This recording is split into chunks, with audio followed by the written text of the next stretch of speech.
আমরা বর্তমান তত্ত্বাবধায়ক সরকারের প্রধান ডক্টর মোহাম্মদ ইউনূসকে আমরা সম্মান করব। উনি আমাদের একমাত্র নোবেল লরেট, উনি আমাদের সম্মানের বস্তু, আমাদের মাথার মুকুট। আপনি যেখানে ছিলেন সেখানে থাকুন, আপনার উপর আমাদের আর কোনো আস্থা নেই। এই বর্তমান ইন্টারিম গভর্নমেন্টের থেকে আপনি চলে যান। আপনার দ্বারা আমরা কোন রাজনৈতিক কোন রকম ভারত শাসন পাবো না, আপনার দ্বারা নিরপেক্ষ নির্বাচন পাবো না, আপনার দ্বারা কোন সংস্কার আমরা বিশ্বাস করি না।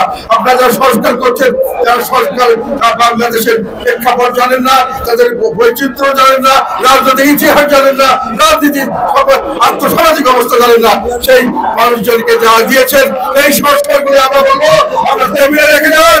পরবর্তীতে যারাই আসবে তারা এটা বিবেচনা করে তাদের প্রেক্ষাপট নিয়ে করবে। সংখ্যাধিক্য দিয়ে আপনি বলবেন 10 জন চেয়েছে, 50 জন চেয়েছে, এরা যে কোনো সংস্কার হয় না। আপনি চিকিৎসা করতে গেলে যদি 10 জন ডাক্তার বলে তাকে অপারেশন করতে বলে, যদি একজন ডাক্তার যদি অভিজ্ঞ ডাক্তার বলে কোনো অপারেশনের দরকার নাই, কোনো ওষুধের দরকার নাই, আপনি তাকেই বিশ্বাস করবেন। সেই অভিজ্ঞ মানুষ দিয়েই আপনার সংস্কার করতে হবে। এই জন্য সংস্কার আমরা এখন চাই না।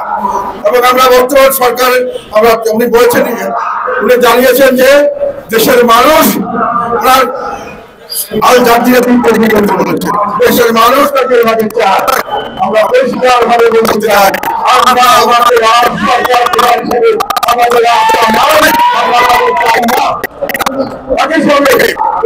সংস্কার করবেন, নিজের সংস্কার করার কথা বলতেন, কথাগুলি সুন্দর, বাস্তবায়ন সম্পূর্ণ অবাস্তব এবং সম্পূর্ণভাবে ভিন্ন।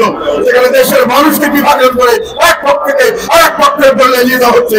ওনার যে দল করেছেন আদর্শ ভাবে উনি করতে যাচ্ছেন, ওনার যে তরুণ সমাজকে নিয়ে করছেন, যাদেরকে উনি ওনার নিয়োগদাতা এবং উনি অভিভাবক মনে করেছেন, তারা যে দল করেছে সেটাকে দেখে মনে হয়েছে পুরানা স্টাইলে দল করার জন্য ওনারা আগ বাড়িয়ে চলে গেছেন।